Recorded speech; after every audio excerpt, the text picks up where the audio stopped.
Audio Jungle. Audio Jungle.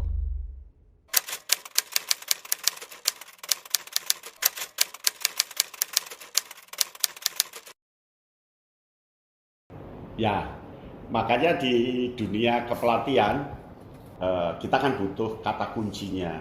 Saya sering mengatakan kata kuncinya yang harus dipegang sebagai pengingat. Itu saya mengambil filsafat dari Yunani yang namanya Carpe Diem. Filsafat dari Afrika itu namanya Hakuna Matata.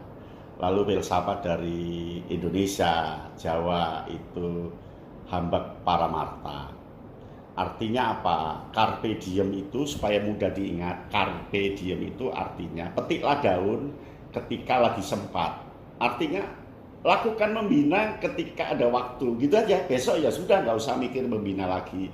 Nanti ketika bina ya lakukan. Itu jangan sampai ketika kita di rumah mikir bina, di mana mikir bina, itu membuang energi. Jadi petiklah daun, itu saja ketika kita lagi sempat petik daun.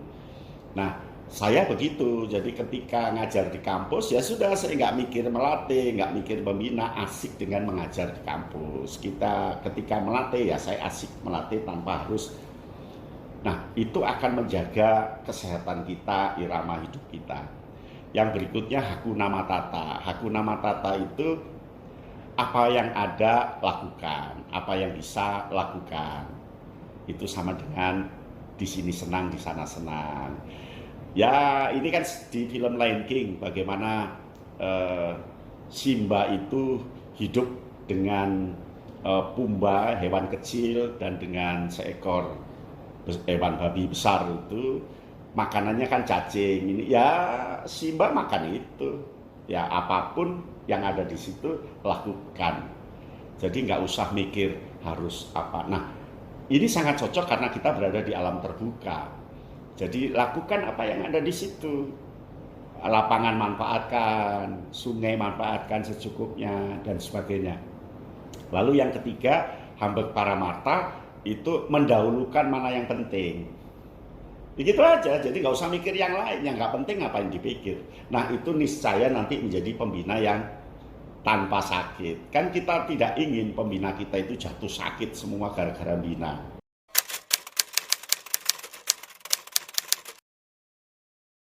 Idealnya memang seorang pembina itu yang menjadi pelatih, ya dia harus bisa kapan membina, kapan melatih. Dan idealnya dia juga aktif di pusdik, dia juga aktif di gugus depan. Tetapi pelatih sebagai seorang manusia punya kesibukan, kadang sudah tidak membina. Ya tidak apa-apa. Mengapa tidak apa-apa? Karena dunia membina dengan dunia melatih itu berbeda. Dunia pelatih dengan dunia pembina itu berbeda. Karena pelatih kan bukan pembina. Dan pembina juga bukan pelatih. Kan itu. Tetapi ada orang yang punya lisensi membina dan punya lisensi melatih. Karena dia punya lisensi membina dan dia punya lisensi melatih, sebaiknya memang berada di dunia membina dan dunia melatih.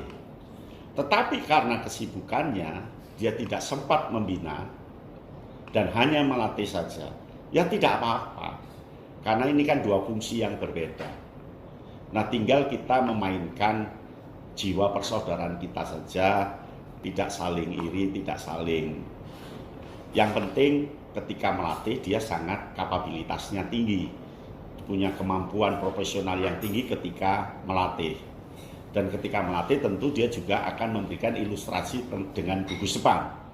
Maka dia juga harus piawai ketika menjelaskan gugus depan. Meskipun tanpa membina, dia bisalah mencari asesmen tentang cara-cara membina. Nah, memang ideal seorang pelatih juga membina. Tetapi pelatih ini kan juga punya dunia lain. Dunia kehidupan yang berkat kehidupan itu dia punya pengabdian untuk membina.